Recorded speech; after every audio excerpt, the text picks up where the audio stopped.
What's going on, guys? Sorry for the little delay. Apparently, I was trying to get something done on this exclusive of the main event talk. I could not get it done, but now I'm back on, and let's discuss the World Heavyweight Championship. Let's talk about that championship for a moment.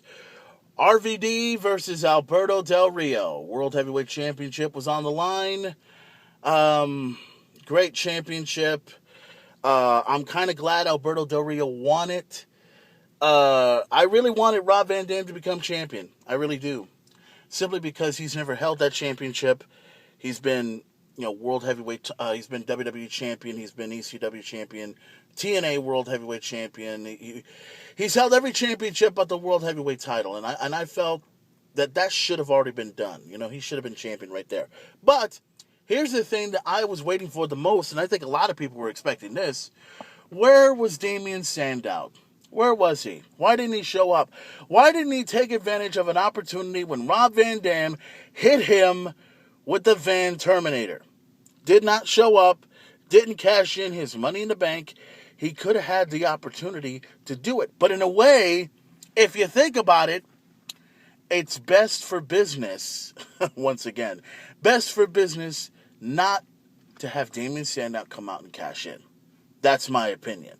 And to me, even if he did cash in, it would have ruined Night of Champions, in my opinion.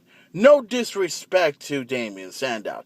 He's a great athlete. He's all right. He's not all that in a fucking bag of chips. But, oh well, he's there. He's the, what is he? The uncrowned world heavyweight champion? Oh yeah, Okay, let's move on before I start saying the words. Please give me a fucking break, Damien Sandow. Oh, I'm sorry, I already said it. Let's see, we had an extra matchup in there, which was not a big surprise to me.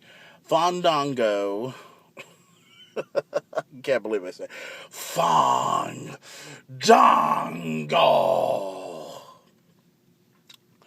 versus The Miz. Or, what was he called on SmackDown? Mizdo Inferno, or whatever he was called. Great matchup. Glad that The Miz won. And seriously, this whole thing with Fandango has got to fucking go. Okay? I with all due respect, alright? I really want this thing to be over with because he's already become a one-hit bitch already. And it continues on from there. So it's ridiculous, it's crazy, what the fuck is the point, okay? Seriously, what the fuck is the point? Okay, now, let's move on to the next part, and that is the handicap matchup that took place between CM Punk and Paul Heyman and Curtis Axel. Oh my God, where the fuck do we begin with this one? Okay, everything was fine. Curtis Axel loses. CM Punk gets an opportunity to beat the living hell out of Paul Heyman, which we all did. And holy shit. Paul Heyman, I've never seen him yell and scream like a little bitch at Night of Champions. It was funny to watch. It was entertaining to look at. Everything was fine until, oh my fucking God. You've heard the chants. You heard them, yeah. Goldberg! Goldberg! Oh God, Ryback. The guy that claims he's not a bully when in reality he is. Oh God, you know what? I'm going to give everyone an exclusive right here on the Main Event Talk. Okay. A long time ago, I used to hate this guy called The Miz, right? He used to be this reality geek who became WWE champion and wasn't worth a fucking shit. But he later got a whole lot better because of certain things like getting respect from Ric Flair and actually having the balls to come up and take on Brock Lesnar, which he did. And he came off of my shit list. Now, there's a new person on my shit list right here on the Main Event Talk, and his name is Ryback. Oh, yeah. Mr. Ryback, Mr. Human Destruction, Mr. I got enough balls to beat everyone and become WWE champion, when in reality his balls are not even hanging from his fucking dick. All right? Basically, what I'm saying is, Ryback fucked it up for all of us. I even said it on Facebook. I said it on Twitter. My opinion now of Ryback is now that he is now a piece of fucking shit. Yes, that's right, ladies and gentlemen. Ryback is officially fucked. He's done. He's over with. Okay? Here's the thing. Ryback, you were such a good superstar. You were great with what you were doing. Who cares if people called you Goldberg? But you fucked up in many ways. Number one, you couldn't beat John Cena. Number two, you tried to beat Chris Jericho, you couldn't do it. And the only reason why he allowed you to win, it was because it was good for business. And plus, he was already on his way, Chris Jericho is, going on with his band Fonzie to go do some stuff. A lot of talent right there that you'll never be able to be. And then you go ahead and you decide to fuck everyone over by joining Paul Heyman. Here's the thing. Paul Heyman, if he makes you a Paul Heyman guy, I seriously doubt you'll be worth anything. And hopefully Paul Heyman does not, and he hopefully may or may not recruit him in his entourage. Okay? Here's the thing. CM Punk, Paul Heyman guy. That works. Brock Lesnar, CM Punk guy, Paul Heyman guy, that works out perfectly. Curtis Axel, that works out fine. Stone Cold, all those lists. You put Ryback on that list, and it basically ruins everything. A list of great champions, and Ryback, him, a Paul Heyman guy. Oh my God. Give me a fucking break. I'm going to drink 95 cans of fucking beer and wake up and say, holy shit! He's a Paul Heyman guy. Jesus Christ. Do I have to hear this? Yeah, I'm drinking a Dr. Pepper right here. But nonetheless, it will explain in the record books, and this has been shown already, that Paul Heyman beat CM Punk thanks to one Ryback. And here's the thing that I'm going to find that finds very, very interesting.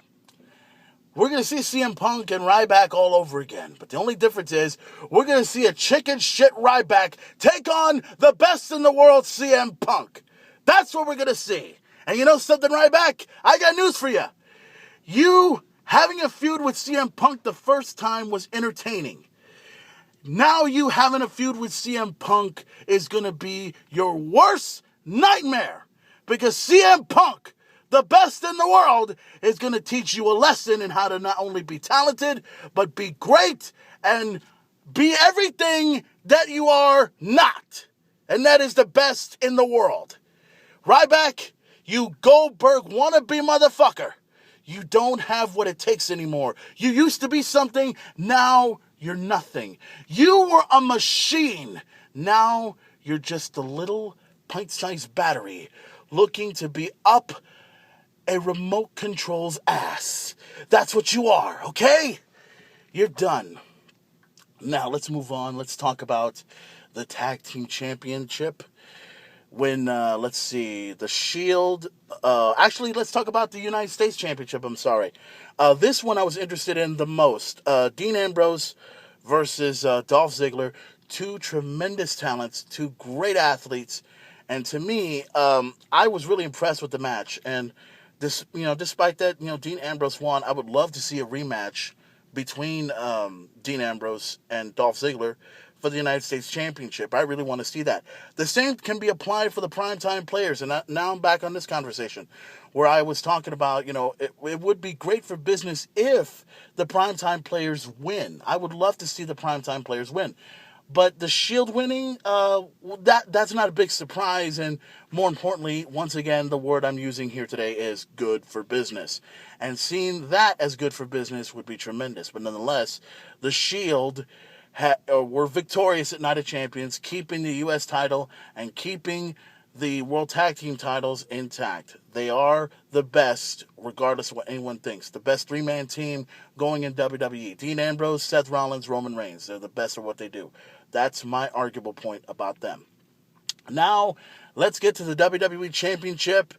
And this is the one that I was like, I didn't think it was going to happen. Everyone had their prediction that Randy Orton was going to win the WWE Championship. Now, earlier, Triple H came out, and I guess he decided that he's going to go ahead and let these two fight.